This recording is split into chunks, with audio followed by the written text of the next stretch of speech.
Y a las 8:45 hemos invitado al cineasta de origen alemán, pero largamente asentado en Guatemala, Uli Stelzner.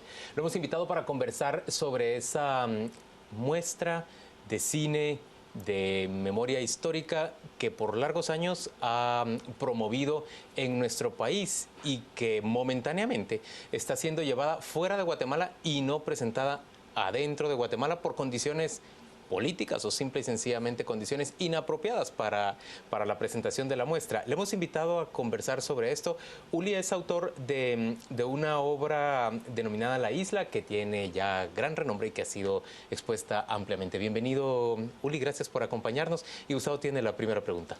Uli, ¿cómo nació la idea de hacer este tipo de festival e iniciarlo precisamente aquí en Guatemala? Bueno, de hecho, los pocos documentalistas que somos en Guatemala tenemos una larga trayectoria desde los finales de los años 80, principios de los 90, donde prácticamente no había ningún tipo de espacio de exhibición en el país. Lo hemos ido trabajando, hemos hecho nuestro propio cine, hemos buscado nuestros espacios alternativos, porque los circuitos de cine, como también los canales de televisión, no estaban abiertos para ese tipo de cine documental que refleja la realidad guatemalteca nacional. Entonces lo hemos buscado, esos nuevos espacios en espacios al aire libre, en universidades, en canchas de básquet, en iglesias incluso. Entonces sí vimos que sí había una respuesta muy positiva de parte del público. Hemos trabajado cine histórico con materiales de archivo y siempre vimos tanta cantidad de gente que apreciaba ese tipo de cine, de memoria sobre todo, verse reflejada en la pantalla a sí mismo. Entonces eso... Y ver reflejada la experiencia de muchos otros países tan semejante a la propia. Porque, sí, porque han venido documentales de otros países. No, estoy hablando del tiempo antes de la muestra. Okay. O sea, cuando prácticamente no existía ningún tipo de festival. El Ícaro empezó a finales de los 90, pero con pocos documentales, más ficción. Entonces nosotros buscamos esos caminos y prácticamente se dio la oportunidad realmente en el momento de la premier de la película La Isla en 2010. Sí. La idea era de mostrar la película La Isla no de manera aislada, sino mostrar un par de películas con una temática parecida de otros países para abrir un poco el terreno para la isla, que era un tema bastante delicado, los archivos de la policía, las responsabilidades, etc. Entonces así nació la idea de la primera muestra y fue realmente sorprendente la cantidad de personas que llegaron, y eso fue el inicio. Al principio no sabíamos... Esa la presentaron ustedes en el Teatro Nacional, ¿verdad? En el teatro, y se llenó. 3 días seguidos, y ¿sí? Creo que si hubiéramos tenido más espacio, más días, se hubiera llenado. Pero igual las otras funciones, las otras películas también fueron bien vistas, y eso nos empujó a seguir adelante porque el público estaba muy agradecido de tener ese cine independiente aquí en Guatemala. 2010, la muestra fue repitiéndose año con año, en el centro de la ciudad de Guatemala, en concreto en los cines Capitol, y cada vez se ampliaba el número de obras que se presentaba y se extendía el número de días en que se mostraba. Sí, digamos, con la primera experiencia quedamos tan entusiasmados de que, a pesar de los atropellos, las amenazas de bomba, el corte de electricidad en el Teatro Nacional, pero para nosotros era muy positivo ver a esos miles de personas que realmente se emocionaron con ese cine, y eso nos empujó hacia adelante. Y ya en la segunda edición abrimos el espacio en Quetzaltenango con personas cineastas de ahí. Entonces, lógicamente, la muestra, el festival iba creciendo.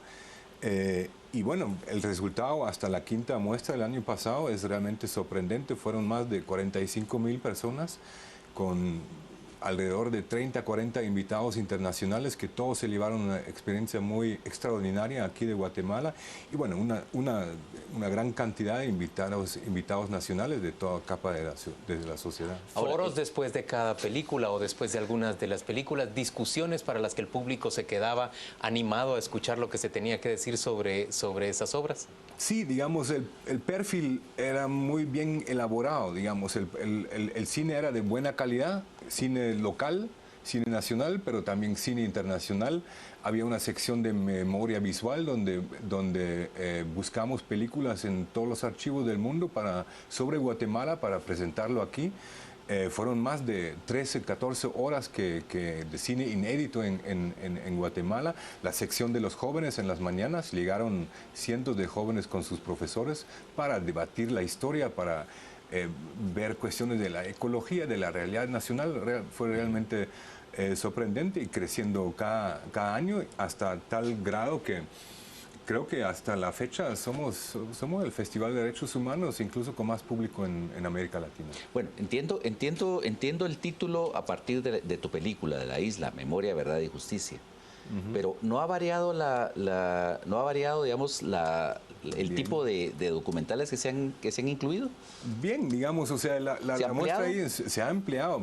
Precisamente cada año teníamos, digamos, una temática especial con varias películas, pero también nos hemos ampliado la temática, o sea, los términos de memoria, verdad, justicia, el término incluso de los derechos humanos, lo identificamos de una manera muy amplia. Ajá. Incluso el año pasado tuvimos una sección sobre el fútbol, por la cuestión del Mundial.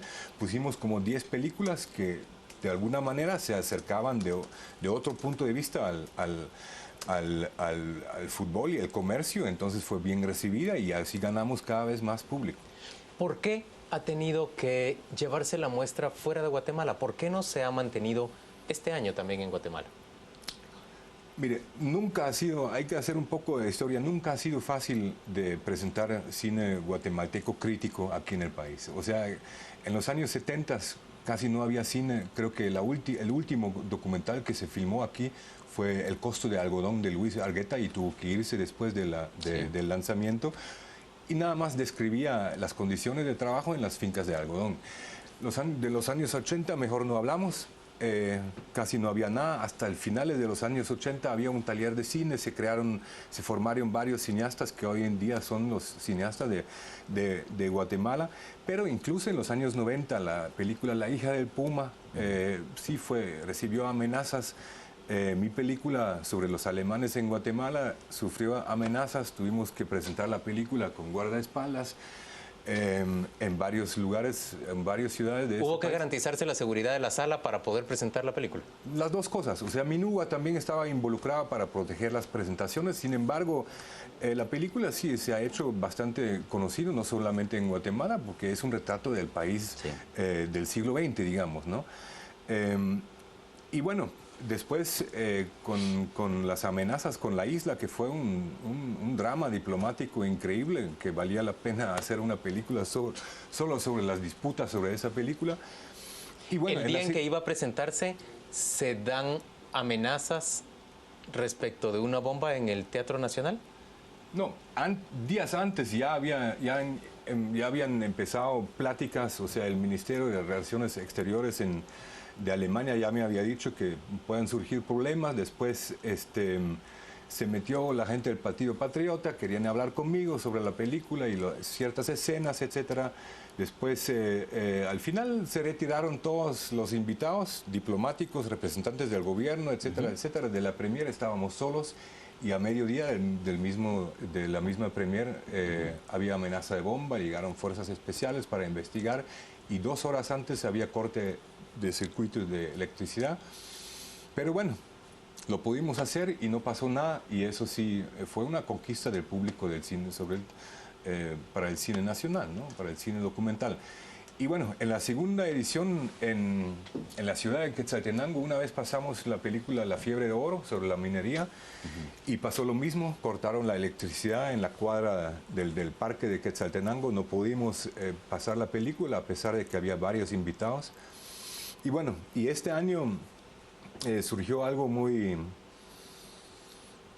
triste, que 3 películas muy buenas de alta calidad sobre Guatemala fueron retirados, o por los directores, los productores o los mismos protagonistas, porque temían Consecuencias negativas. Consecuencias negativas, para decirlo así de manera diplomática. ¿De qué trataban esas tres obras? Mira, dos de las películas nada más retrataban jóvenes en los barrios marginales de la ciudad de Guatemala, ¿no? Una es sobre los B-Boys, que son esos breakdancers que de vez en cuando se les ve en la Sexta Avenida, que bailan, y etcétera, etcétera, pero provienen de esos barrios donde tienen mucha violencia. leyes, mucha violencia, el Estado prácticamente no está presente, y esos jóvenes luchan por el arte, por la música, por el breakdance, justamente para quitarle fondo a las maras que ahí tienen mucho que decir también, ¿verdad?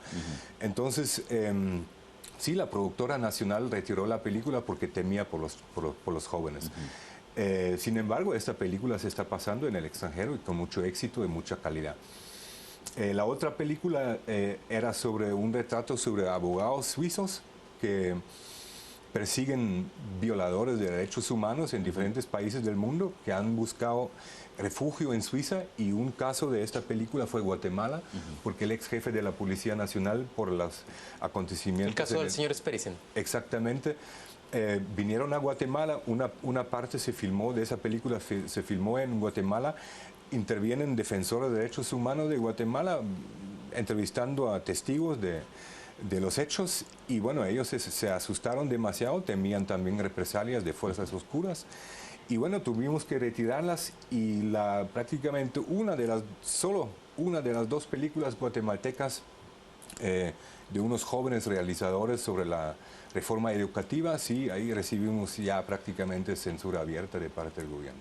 Sí. Ahora, pero miremos entonces, quiere decir que lo que ha habido desde el primer festival hasta ahora se va cerrando entonces el espacio. Es una involución en términos de posibilidades expresivas en el país.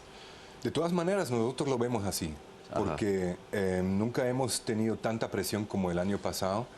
De hecho, en medio de la semana de la muestra estábamos reunidos, y por los acontecimientos casi diarios de nuevas informaciones de presión que recibimos nosotros, o los directores, o algunos medios, o algunos incluso algunos empleados del Ministerio de Cultura por esta película. Entonces casi lo íbamos a parar en medio de la muestra, pero al final el grupo organizador decidió de seguir, porque había miles y miles de personas, fueron 12,000 el año pasado, y entonces lo terminamos. Pero después de un tiempo de reflexión, y con la cierta distancia, decidimos que en estas circunstancias no podemos presentar la muestra, porque el cine guatemalteco, el cine nacional, es un fundamento fuerte de esta muestra. Si no podemos presentar cine que refleja la realidad nacional, que es crítico, que fomenta el diálogo, entonces prácticamente se nos quita la... Uli, pero en concreto, yo sé que ha habido amenazas, yo sé que ha habido amedrentamiento y presiones,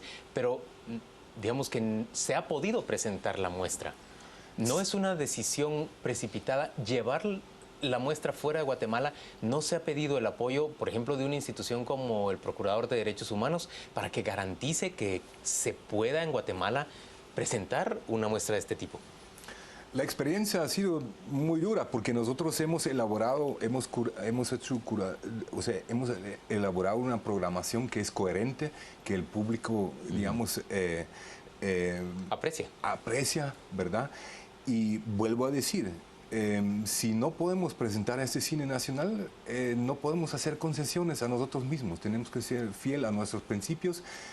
Y si nos quitan esa forma de expresarnos como artistas, como cineastas, sería otro festival, porque aquí podemos pasar cine internacional, muestra internacional, pero si no hay cine guatemalteco, y la tendencia seguía, o sea, desde que terminó la muestra y empezó, digamos, la investigación y el contacto con los cineastas para la nueva programación 2015, vimos que la tendencia seguía. Hay una película sobre la ex fiscal general, Claudia Paz y Paz, que un cineasta holandés joven la acompañó durante 4 años en su trabajo. Es un documental hermosísimo que muestra prácticamente el trabajo difícil diario, y tampoco no se va a poder presentar en Guatemala. Entonces la tendencia seguía, y ahí decidimos que no. Esas 4 obras de las que nos está hablando, y esta es la última última pregunta. ¿Cómo pueden verla los guatemaltecos? Las obras, por ejemplo, sobre los jóvenes viviendo en áreas marginales de la ciudad, la obra sobre la fiscal, he olvidado la cuarta obra de la que habíamos hablado. Se puede ver la del señor en el momento solo en extranjero. O sea, en Berlín lo vamos a presentar en la sexta edición de la muestra. Lo vamos a hacer en Berlín. Ahí vamos a pasar todas las películas que no hemos podido pasar aquí. ¿No hay acceso a ellas en Guatemala? No, porque no podemos, porque la decisión no es nuestra de retirarla, sino de los productores o los directores o los protagonistas. Es una cuestión ética de no pasarlo aquí. Uli Stelzner, gracias por acompañarnos a las 8:45. Bueno, y esperamos que podamos regresar, porque eso es una etapa nada más. Claro, muy pronto. Bueno, muchas gracias. Gracias por acompañarnos. Vamos en este momento a ofrecerle la información de los deportes.